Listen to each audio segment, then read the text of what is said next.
Hey everybody, Some Gadget Guy here, and of all the Android tablets released this year, the NVIDIA Shield was one of the ones I most wanted to take for a test drive. Unfortunately, no one at NVIDIA ever returns my emails, but with the release of the LTE variant, my pals at AT&T were able to loan me a Shield for a weekend. Of course, I don't do unboxing, so let's get rid of this. And no Shield review would be complete without taking a look at the Shield controller, which I also won't be unboxing. Because why focus on packaging when we can talk about the gear? Starting off with a size comparison next to my 2012 Nexus 7, the build is surprisingly compact for an 8-inch screen and front-facing speakers. It's a nice compromise, a little extra space to work with, but still firmly in mini tablet territory. Walking around the Slate, the front face is occupied by the HD screen and stereo speakers with a 5-megapixel front-facing camera. The right side of the Shield contains all the goodies: power button and volume rocker, micro SD card slot, and the SIM card tray for that tasty, delicious wireless data. The left side of the Shield has magnetic jacks for the smart folding screen cover. The bottom of the tablet is free of controls, and the top is where we'll find micro USB, mini HDMI, and a headphone jack, with both sides including vents for the speakers. The rear of the tablet is clad in a nice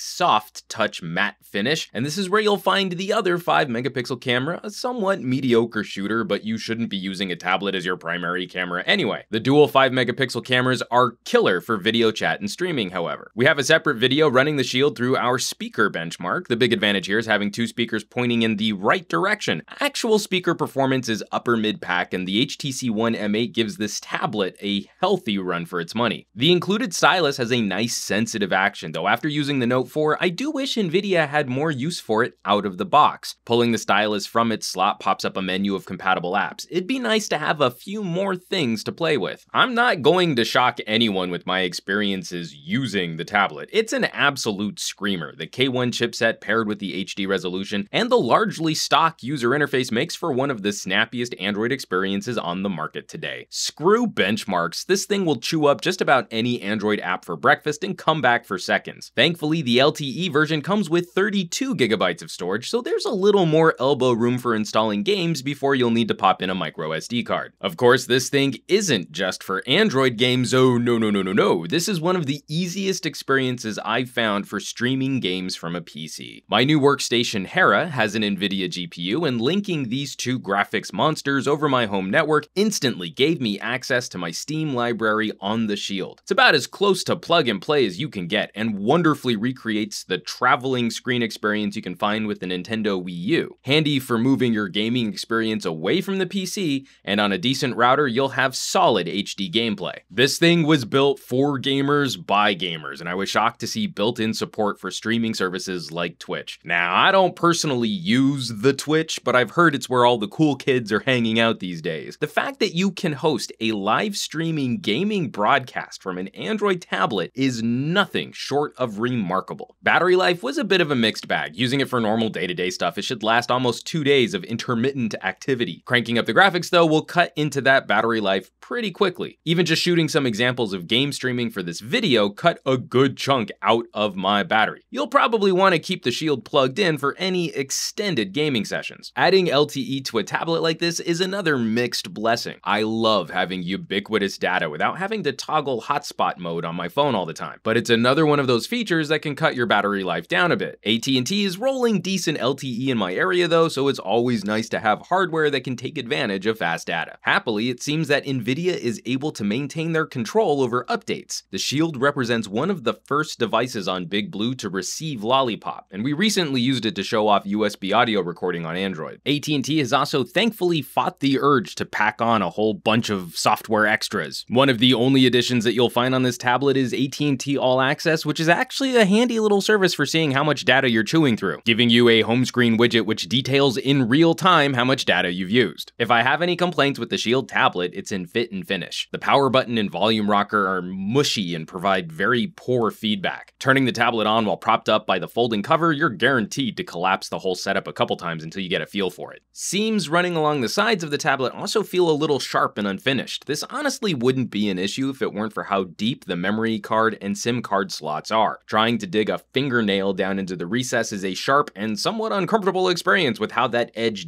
digs into a finger or thumb. Just a few small blemishes on an otherwise solid build. I also received a tablet cover. It's a pretty standard folding smart cover. Opening it will turn the tablet on. Folding it into a triangle will act like a stand to prop the tablet up. I could not find a good way to use it as a shallow stand, however, if you wanted a short wedge-like action for tabletop computing. While Android genuinely does a good job of supporting game controllers like the Xbox 360's controller, NVIDIA also makes a pretty killer gamepad for the Shield, connecting over Bluetooth and allowing you to connect multiple controllers. I'm more of a mouse and keyboard guy, especially for first-person shooters, PC Master Race for life, but if you're wanting to replicate that console gaming experience, the Shield does a terrific job of moving PC games to other screens like living room TVs. The Shield controller is a chunky, well-balanced, dual analog stick piece, which feels like an evolutionary missing link between the original Xbox hamburger and my Xbox 360 controller, but like in a good way. Controls are tight, the sticks have a great springy action, the buttons have a solid clicky feel to them,